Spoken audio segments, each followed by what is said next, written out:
Guys ಇವತ್ತು ಕ್ಲಿನಿಕ್ಕಿಗೆ ಹೋಗಿದ್ದೆ. ಅಲ್ಲಿ ಒಬ್ಬರನ್ನ ಮೀಟ್ ಮಾಡಿದೆ. ಒಂಥರ ಮರೆಯೋದಕ್ಕೆ ಆಗಲ್ಲ ಗೈಸ್. ಒಂಥರ ಮನಸ್ಸಿಗೆ ಮುಟ್ಟಿದ್ದು ಸಿಚುವೇಶನ್ಗಳು ಅಂತಾರಲ್ಲ, ಸೊ ಆ ಥರ ಇತ್ತು. ಸೊ ಏನಾಯಿತು ಅಂತ ನಾನು ನಿಮಗೆ ಹೇಳ್ತಾ ಹೋಗ್ತೀನಿ. ಈ ವ್ಲಾಗ್ನ ಫುಲ್ ನೋಡಿ. ಲೇಸ್ ತಿನ್ನಲ ಕುರ್ಕುರೆ ತಿನ್ನಲ ಅಂತ ಯೋಚನೆ ಮಾಡ್ತಾ ನನಗೆ ಕೊನೆಗೆ ಹೊಳೆದಿದ್ದು ಮಕಾನ ತಿನ್ನೋಣ ಅಂತ ಅಂದ್ಬಿಟ್ಟು ಅದಕ್ಕೋಸ್ಕರ ಡ್ರೈ ರೋಸ್ಟ್ ಮಾಡಿರೋ ಅಂಥ ಮಕಾನನ್ನು ತಿಂದೆ. ಸೊ ನೆಕ್ಸ್ಟ್ ನೋಡಿ ಕ್ಲಿನಿಕಲ್ಲಿ ಏನಾಯಿತು ಅಂತ ಹೇಳ್ತೀನಿ. ಗೈಸ್ ಏನು ಗೊತ್ತಾ, ಇವತ್ತು ಹಾಸ್ಪಿಟಲಿಗೆ ಹೋಗಿದ್ವಿ. ಸ್ವಲ್ಪ ಹುಷಾರಿರಲಿಲ್ಲ, ಕಾಲು ಸ್ವಲ್ಪ ನೋವಾಗಿತ್ತು ಅಂದ್ಬಿಟ್ಟು ನಮ್ಮ ಮದರ್ಗೆ ಕರ್ಕೊಂಡೋಗಿದ್ದು. ಅಲ್ಲೇನಾಯಿತು, ಒಂದು ಅಜ್ಜಿ ಬಂತು ಆಯಿತಾ. ಪಾಪ ತುಂಬ ವಯಸ್ಸಾಗಿ ಹೋಗ್ಬಿಟ್ಟಿದೆ, ಯಾರೂ ಇಲ್ಲ. ಅದು ಬೇರೆ ಅದು ಸ್ಟೇರ್ಸ್ ಹತ್ಬಿಟ್ಟು ಬರಬೇಕು ಇದು ಕ್ಲಿನಿಕ್ಕಿಗೆ, ಓಕೆನಾ. ಸೊ ಅಲ್ಲಿಗೆ ಬಂದಿತ್ತು. ಪಾಪ ಮಗ ಇದ್ರಂತೆ, ಮಾತಾಡ್ಸ್ದಾಗಂತೂ ಮಗ ಇದ್ದ, ಅವನು ತೀರೋದ ಅಂತ ಅಂದ್ಬಿಟ್ಟು ಹೇಳ್ತು ಪಾಪ. ಆಮೇಲೆ ಪಾಪ ನಮ್ಮ ಡಾಕ್ಟ್ರು ಕೂಡ ಒಳ್ಳೆಯವರೇನೆ.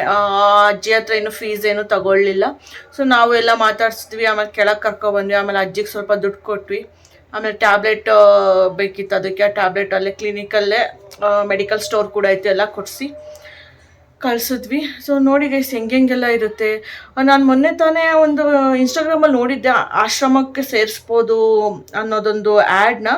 ಅದು ಕೇಳೋಣ ಅಂದ್ಕೊಂಡೆ, ಬಟ್ ಅವ್ರೇನೋ ಮನೆ ಹತ್ರನೇ ಇವರೆಲ್ಲ ಹೆಲ್ಪ್ ಮಾಡ್ತಾರೆ ಅಂತ ಅಂತು, ಹಾಗಾಗಿ ಸುಮ್ಮನಾದೆ. ಬಟ್ ನೋಡಿ ಗೈಸ್ ಎಲ್ರಿಗೂ ಹೆಂಗೆಲ್ಲ ಇರುತ್ತೆ ಅಲ್ವಾ ಲೈಫು. ನೋಡಿದಾಗ ಒಂಥರ ಆಗುತ್ತೆ. ಅಂದರೆ ಈಗ ಫಾರ್ ಎಕ್ಸಾಂಪಲ್ ನೆನೆಸ್ಕೊಳ್ಳಿ, ಈಗ ನಮಗೇನೆ ಯಾರೂ ಇಲ್ಲ ಅಂತ ಅಂದ್ಕೊಳ್ಳಿ, ಐ ಮೀನ್ ಹೇಗೆ ಬದುಕಬೇಕು, ಹೆಂಗಿರುತ್ತಲ್ವಾ. ಸೊ ಇವಾಗ ಹೆಂಗಿರುತ್ತೆ ಅದೇ ನಮಗೆ ಬೆಸ್ಟ್ ಲೈಫ್ ಅಂದ್ಕೊಂಡು ಇದ್ಬಿಡ್ಬೇಕು. ಎಷ್ಟೆಷ್ಟೊಂದು ಕಷ್ಟದಲ್ಲೆಲ್ಲ ಇರ್ತಾರೆ, ನಮ್ಮ ಕಷ್ಟ ಏನೇನೋ ಅನ್ಸೋದಿಲ್ಲ ಈ ಥರದನ್ನೆಲ್ಲ ನೋಡಿಬಿಟ್ರೆ. ಸ್ವಲ್ಪ ಅದಕ್ಕೆ ಸ್ವಲ್ಪ ಔಟ್ಸೈಡ್ ಹೋಗಬೇಕು, ಜನಗಳ ಜೊತೆ ಬೆರೀಬೇಕು, ನೋಡಬೇಕು ಅಂತ ಅನ್ನೋದು ಒಂಥರ ರಿಯಲೈಸೇಷನ್ ಅಂತಾರಲ್ಲ, ಆ ಥರ ಅನಿಸುತ್ತೆ. ಅದು ಈಗ ನಮಗೆ ಏಜ್ ಇದೆ, ನಮ್ಮಂಥವ್ರು ಹೆಂಗೋ ಇರ್ಬೋದು. ಅದು ಅಜ್ಜಿಗೆ ಏಜ್ ಆಗಿದೆ ಅಂಥವ್ರಿಗೆ ಬೇರೆ ಕಡೆ ಎಲ್ಲರೂ ದುಡ್ಕೊಂಡು ತಿನ್ನೋಣ ಅಂದರೂ ಆಗೋದಿಲ್ಲ. ಯಾರಾದರೂ ಅಟ್ಲೀಸ್ಟ್ ಮಾಡ್ಕೊಡ್ತಾರೆ ಮನೇಲಿ, ಅಥವಾ ಮಾಡ್ಕೊಳ್ಳಿಲ್ಲ ಅಂದ್ರೆ ನಾವೇ ಮಾಡ್ಕೊಳ್ಳೋಣ ಅಂದರೂ ಆಗಲ್ಲ. ಅಥವಾ ಯಾರನ್ನಾರು ಕೆಲಸದವ್ರು ಇಟ್ಕೊಳ್ಳೋಣ ಅಂದರೆ ಅಜ್ಜಿ ಎಲ್ಲಿ ದುಡಿತಿರುತ್ತೆ. ಸೊ ಎಲ್ರಿಗೂ ಗೌರ್ಮೆಂಟ್ ಕೆಲಸದವರೇ ಹಸ್ಬೆಂಡ್ಗಳು ಸಿಕ್ಕಿರ್ತಾರ ಪೆನ್ಷನ್ ತೊಗೊಂಡಿರೋದಕ್ಕೆ ಅಂತ ಇಲ್ಲ ಅಲ್ವಾ. ಲೈಫು ಒಂಥರ, ಅದಕ್ಕೆ ಇರೋದ್ರಲ್ಲೇ ಖುಷಿಯಾಗಿ ಇದ್ಬಿಡ್ಬೇಕು. ನಮ್ಮ ಕಷ್ಟ ಬೇರೆಯವ್ರಿಗೆ ಹೋಲಿಸ್ಕೊಂಡ್ರೆ ಏನೇನೂ ಇರೋದಿಲ್ಲ ಅದು. ಸೊ ಇದೊಂದು ಪಾಠ ಕಲಿತೆ. ಸೊ ನೀವು ಇದನ್ನು ಅಳವಡಿಸ್ಕೊಳ್ಳಿ. ಸೊ ನಿಮ್ಗೆ ಈ ಥರ ಯಾವುದಾದ್ರು ಅನುಭವ ಆಗಿದೆಯಾ, ನೀವು ನಿಮ್ಮ ಲೈಫ್ ಬಗ್ಗೆ ನಿಮ್ಗೆ ಏನಾದರೂ ಕಂಪ್ಲೇಂಟ್ಸ್ ಇದೆಯಾ, ಅದನ್ನೆಲ್ಲ ಏನು ತಲೆಗೆ ತೊಗೋಬೇಡಿ. ಸೊ ಹೆಂಗಿದ್ದೀರಾ ಹಂಗೇ ಆರಾಮಾಗಿದೆ ಅಂತ ಅಂದ್ಕೊಳ್ಳಿ. ಸೊ ನನಗೆ ಕಮೆಂಟ್ ಮಾಡಿ ಹೇಳಿ, ನೀವು ನಿಮ್ಮ ಲೈಫಲ್ಲಿ ಎಷ್ಟು ಖುಷಿಯಾಗಿದ್ದೀರಾ ಅಂತ. 10 ಔಟ್ ಆಫ್ ಎಷ್ಟು ನೀವು ಪಾಯಿಂಟ್ಸ್ನ ಕೊಡ್ತೀರಾ ಅಂತ ಹೇಳಿ. 10 ಔಟ್ ಆಫ್ 10, 10 ಔಟ್ ಆಫ್ 9.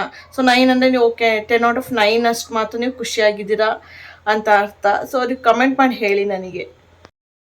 ಕೂತಲ್ಲೇ ಕೂತ್ಕೊಂಡು ಫುಲ್ಲು ಏನೋ ಬಾಡಿನೇ ನೆಲಕ್ಕೆ ಅಂಟ್ಕೊಬಿಡುತ್ತೇನೋ ಅಂತ ಭಯ ಆಗಿಬಿಡ್ತು ಗೈಸ್. ಅದಕ್ಕೋಸ್ಕರ ಸ್ವಲ್ಪನಾರ ಮೂಮೆಂಟ್ ಇರಲಿ ಅಂತ ಪಾರ್ಕಿಗೆ ಹೋಗಿ ಬಂದೆ. ಅಲ್ಲಿಂದ ಬಂದಮೇಲೆ ಹೊಟ್ಟೆಗೆ ಏನಾದರೂ ಹಾಕಬೇಕು, ಹೊಟ್ಟೆಗೆ ಇಷ್ಟ ಆಗೋ ಅಂಥದ್ದು, ನನ್ನ ನಾಲ್ಗೆಗೆ ಇಷ್ಟ ಆಗೋ ಅಂಥದ್ದಲ್ಲ. ಸೊ ಬಿಕಾಸ್ ಹೊಟ್ಟೆನೂ ಕೂಡ ಫ್ರೆಂಡ್ ಮಾಡ್ಕೋಬೇಕಲ್ವಾ. ಸೊ ಅದನ್ನು ದುಶ್ಮನ್ ಮಾಡಿಬಿಟ್ರೆ ಕಂಪ್ಲೀಟಾಗಿ ಅದು ಇದು ಏನೋ ಕಾಯಿಲೆಗಳು, ಹಾರ್ಮೋನ್ ಇಂಬ್ಯಾಲೆನ್ಸ್ ಅವೆಲ್ಲ ಸ್ಟಾರ್ಟ್ ಆಗಿಬಿಡುತ್ತಲ್ಲ.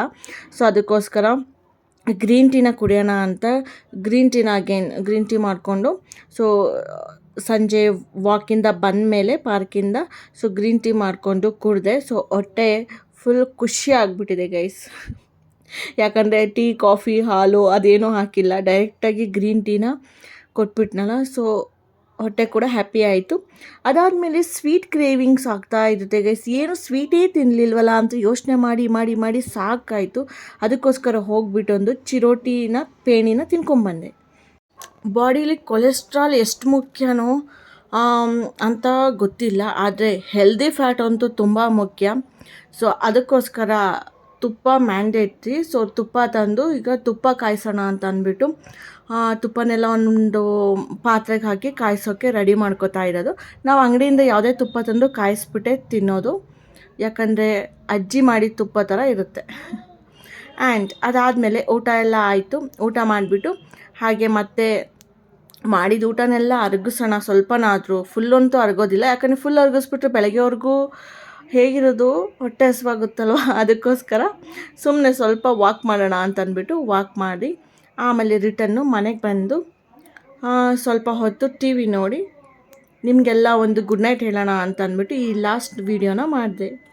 ಇವತ್ತು ಕ್ಲಿನಿಕಲ್ಲಿ ಆ ಅಜ್ಜಿನ ಮೀಟ್ ಆದಮೇಲೆ ನನ್ನ ಪ್ರಾಬ್ಲಮ್ಸ್ ಎಲ್ಲ ತುಂಬ ಚಿಕ್ಕದು ಅಂತ ಅನ್ನಿಸ್ಬಿಡ್ತು ಗೈಸ್. ನಿಮಗೂ ಈ ಥರ ಫೀಲಿಂಗ್ ಬಂದಿದೆಯಾ ಯಾವತ್ತಾದರೂ? ಕಮೆಂಟ್ ಮಾಡಿ ಹೇಳಿ ನನಗೆ.